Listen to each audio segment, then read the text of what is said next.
Halo para sahabat kanal Hukum dan Lawyer Elias Dabunot. Selamat berakhir pekan. Semoga sahabat-sahabat semua dalam keadaan sehat dan senantiasa penuh semangat dan berpengharapan.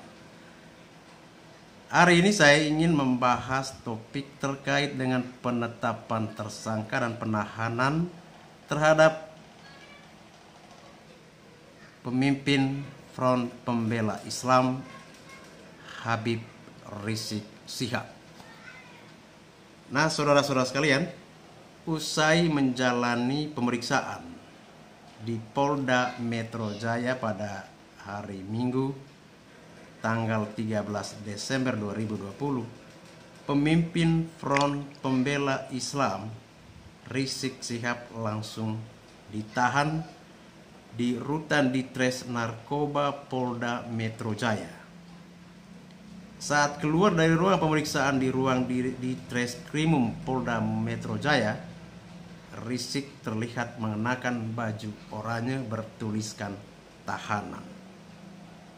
Nah, sebagaimana kita ikuti, Habib Rizik Syihab menjadi tersangka dalam kasus kerumunan massa di Petamburan, Jakarta, dan pasal yang disangkakan adalah pasal 216 Kitab Undang Hukum Pidana tentang melawan petugas, pasal 160 tentang penghasutan, dan pasal 93 Undang-Undang Nomor 6 Tahun 2018 tentang Undang-Undang Kekarantinaan Kesehatan.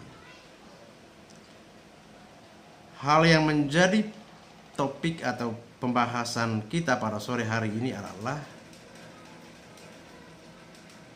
mengapa Habib Rizik ditahan, atau apa alasan Habib Rizik ditahan, apa saja syarat penahanan dalam Kitab Undang-Undang Hukum Acara Pidana. Pada bagian lain saya juga akan mengulas tentang apakah gugatan pra-peradilan yang diajukan FPI Front Pembela Islam bisa diterima, karena setelah Habib Rizik ditetapkan sebagai tersangka dan ditahan, pimpinan FPI segera atau berencana mengajukan gugatan pra-peradilan. Mari kita bahas satu persatu. Pertama mulai dari soal penahanan, ya. Apa saja syarat penahanan dalam Kitab Undang-Undang Hukum Acara Pidana. Nah, penahanan terhadap seorang tersangka oleh seorang pejabat berdasarkan alasan subjektif dan alasan objektif. Alasan subjektif tentang penahanan diatur dalam pasal 21 ayat 1 Kitab Undang-Undang Hukum Pidana (KUHP). Perintah penahanan terhadap seorang tersangka atau terdakwa yang diduga keras melakukan tindak pidana berdasarkan bukti yang cukup dilakukan dalam hal 1. Adanya keadaan yang menimbulkan kekhawatiran bahwa tersangka akan melarikan diri. 2. Adanya keadaan yang menimbulkan kekhawatiran bahwa tersangka akan merusak atau menghilangkan barang bukti.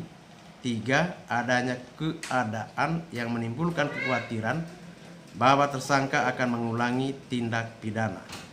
Nah, selain syarat subjektif dalam penahanan juga berdasarkan syarat objektif, di mana hal ini terkait tentang tindak pidana yang dilakukan yang diatur dalam pasal 21 ayat 4 Kitab Undang-Undang Hukum Acara Pidana yang menyatakan bahwa penahanan tersebut hanya dapat dikenakan terhadap tersangka atau terdakwa yang melakukan tindak pidana dan atau percobaan maupun pemberian bantuan dalam tindak pidana tersebut dalam hal, ya, 1. Tindak pidana itu diancam dengan pidana penjara 5 tahun atau lebih. B. Tindak pidana sebagaimana maksud dalam pasal 282 ayat 3, pasal 296, pasal 335 ayat 1, pasal 351 ayat 1, dan masih banyak pasal-pasal di dalam Kitab Undang Hukum Pidana ya, tentang syarat subjektif ya penahanan seseorang ya. Nah, dari penjelasan ini dapat disimpulkan bahwa alasan objektif penahanan Habib Rizik terpenuhi karena dia disangkakan dengan pasal pidana yang ancamannya 5 tahun atau lebih. Jadi kita kembali ke poin yang tadi itu, Habib Rizik menjadi tersangka atau ditetapkan sebagai tersangka dengan pasal sangkaan pasal 216 Kitab Undang Hukum Pidana tentang melawan petugas ya. Nah, bunyi pasal ini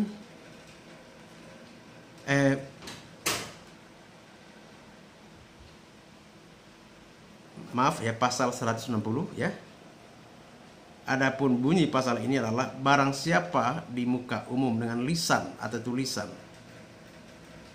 menghasut supaya melakukan perbuatan pidana, melakukan kekerasan terhadap penguasa umum, atau tidak menuruti baik ketentuan undang-undang maupun perintah jabatan yang diberikan berdasarkan ketentuan undang-undang, diancam dengan pidana penjara paling lama 6 tahun atau pidana denda paling banyak Rp4.500.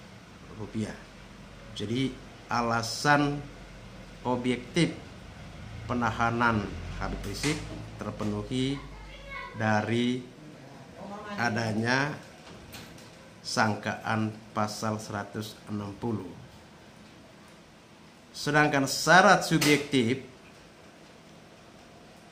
yaitu adanya kekhawatiran melarikan diri ya. Selain itu parameter lain yang bisa dipakai atau digunakan adalah bahwa Habib sudah dipanggil 2 kali berturut-turut tapi tidak pernah hadir, dan adanya penghadangan. Apalagi dalam catatan kepolisian atau kita ikuti bersama, Habib Rizik pernah kabur selama 3,5 tahun ke luar negeri untuk menghindari proses hukum. Nah, sekarang kita membahas pertanyaan yang ketiga terkait dengan apakah gugatan pra peradilan terhadap Habib Rizik ya terkait dengan penetapan tersangka dan penahanannya itu bisa diterima. Pertama, perlu kita ketahui pengertian tersangka. Menurut pasal 1 angka 14 Kitab Undang-Undang Hukum Acara Pidana, tersangka adalah seorang yang karena perbuatannya atau keadaannya berdasarkan bukti permulaan patut diduga sebagai pelaku tindak pidana. Soal syarat penetapan tersangka diatur dalam Kitab Undang-Undang Hukum Acara Pidana yang kemudian telah disempurnakan dengan adanya putusan Mahkamah Konstitusi nomor 21/PUU/12/2014 tanggal 28 April 2015, di mana dalam putusan tersebut dijelaskan bahwa penetapan tersangka harus berdasarkan 1. minimal 2 alat bukti sebagaimana termuat dalam pasal 184 KUHP, dan poin kedua disertai dengan pemeriksaan calon tersangkanya. Nah, pasal 184 ayat 1 KUHP mengatur alat bukti yang sah ialah keterangan saksi, keterangan ahli, surat petunjuk, dan keterangan terdakwa. Lebih lanjut, putusan Mahkamah Konstitusi nomor 21/PUU/12/2014 memberikan pengertian tentang bukti yang cukup, yaitu berdasarkan 2 alat bukti ditambah keyakinan penyidik yang objektif, dapat diuji objektivitasnya mendasarkan kepada 2 alat bukti tersebut telah terjadi tindak pidana dan seseorang sebagai tersangka pelaku tindak pidana. Nah, pasal 66 ayat 1 dan ayat 2 Peraturan Kepolisian Pengawasan dan Pengendalian Penanganan Perkara pidana di lingkungan Kepolisian Negara Republik Indonesia menyatakan status sebagai tersangka hanya dapat ditetapkan oleh penyidik kepada seseorang setelah hasil penyidikan yang dilaksanakan memperoleh bukti permulaan yang cukup, yaitu paling sedikit 2 jenis alat bukti.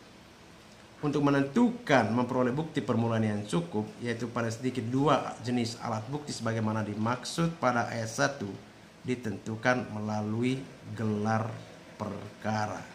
Oleh karena itu, disimpulkan bahwa seseorang hanya bisa ditetapkan sebagai tersangka bila terdapat minimal 2 alat bukti, ya sebagaimana termuat dalam pasal 184 KUHP dan sebelumnya telah pernah diperiksa sebagai calon tersangka atau saksi. Nah, jika seseorang ditetapkan sebagai tersangka sementara syarat-syarat tersebut tidak dipenuhi, maka tersangka dapat mengajukan pra peradilan sebagaimana putusan Mahkamah Konstitusi nomor 21/PUU/12/2014. Mahkamah menambah penetapan tersangka, penggeledahan dan penyitaan termasuk sebagai objek pra peradilan pada pasal 77 Kitab Undang-Undang Hukum Acara Pidana, yang bunyinya adalah pasal 77 huruf A KUHP, pengadilan negeri berwenang untuk memeriksa dan memutus sesuai dengan ketentuan yang diatur dalam undang-undang ini tentang a. sah atau tidaknya penangkapan, penahanan, penghentian penyidikan atau penghentian penuntutan. Jadi dari penjelasan itu kita bisa melakukan atau membuat preskripsi bahwa kemungkinan besar gugatan pra peradilan yang dilakukan oleh FPI atas penetapan tersangka Habib Rizik Syihab itu akan ditolak atau tidak diterima oleh pengadilan, ya. Selanjutnya kita berangkat pada soal gugatan pra peradilan terkait dengan status penahanan. Nah, Kitab Undang-Undang Hukum Acara Pidana sendiri sebetulnya telah memberi peluang, ya, bagi para pihak untuk menguji sah atau tidaknya penahanan yang dilakukan melalui proses pra peradilan, ya. Kita lihat kembali pada pasal 77 Kitab Undang-Undang Hukum Acara Pidana. Namun dalam praktiknya yang berjalan selama ini, keberatan terhadap syarat subjektivitas penahanan tidak pernah dapat diterima sebagai alasan untuk mengabulkan pra peradilan. Syarat subjektivitas penahanan merupakan jurisdiksi mutlak yang dimiliki oleh penegak hukum yang tidak dapat diganggu gugat sedikit pun. Kita bisa melihat contoh putusan, ya, pengadilan